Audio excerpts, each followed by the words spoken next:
I want to talk to you about fingerprint evidence, and I'm using air quotes because this stuff is not scientific evidence the way it's often presented. You'll watch a TV show, and what will they say? They'll say, "We've got a match," right? "We've got a match." You can't say that in court. This stuff is not as scientific as they've led you to believe it is. We here in Florida, if myself as a criminal defense attorney ever hears a fingerprint expert say, "We have a match," we are going to have some problems. I will probably move in limine before the fingerprint examiner even testifies to explain that I don't think they can use the terminology match. I don't even think they can use the terminology identification. And here's why.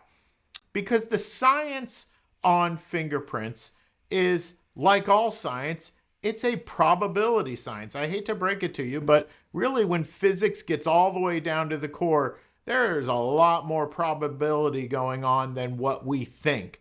And this is particularly true of fingerprints, where you have comparisons of ridges and loops and up loops and down and blah, blah, blah. But the idea is you might have 170, 180 different unique features on your fingerprint, but when they say that they've matched the print, they've probably only matched about 12 or 16 of those unique characteristics. They haven't gone all the way and said this is definite. And that has created problems because you can just Google fingerprint mismatch and people have been arrested and accused of heinous crimes. And people have been let out of jail because this stuff doesn't work like they claim. Now, I am not suggesting we have a Daubert standard here in Florida for the admissibility of scientific evidence. Now, this stuff is admissible. I want to be clear, fingerprints are admissible, but we defense attorneys get to say and get to call them out and say, well, how much testimony, how much of this is admissible? And what I'm saying is not as much as you might think, not as much as what you're going to see on TV.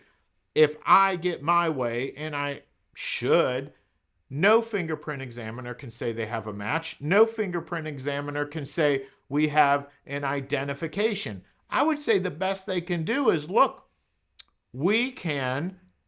I have examined Exhibit A and I have examined the prints provided by the defendant, and I can say that they share some unique characteristics, but I cannot say scientifically how many other people in the population might have these characteristics. Now, when you think of DNA matches, this is exactly what we're talking about. In a DNA situation, again, even a DNA scientist would not be able to say we have a match. The best a DNA person can do is they actually have statistics. I give them credit for that. And they can say only 1 in 7 billion people would have this DNA pattern. Great. Guess what? In fingerprints, they can't say that. They've done some studies where they've actually found hundreds of people having this exact same prints, so to speak. So there are lots of problems with fingerprints.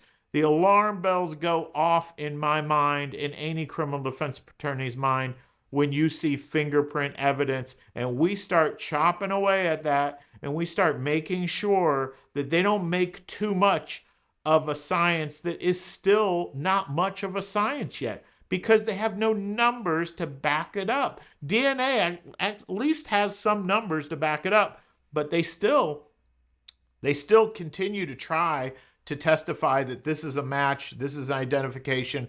Heck no, don't let them do that. They are not allowed to do that. There's not enough science to say that these are matches. There's not enough science to say there's an identification here. And you got to stop them from saying that.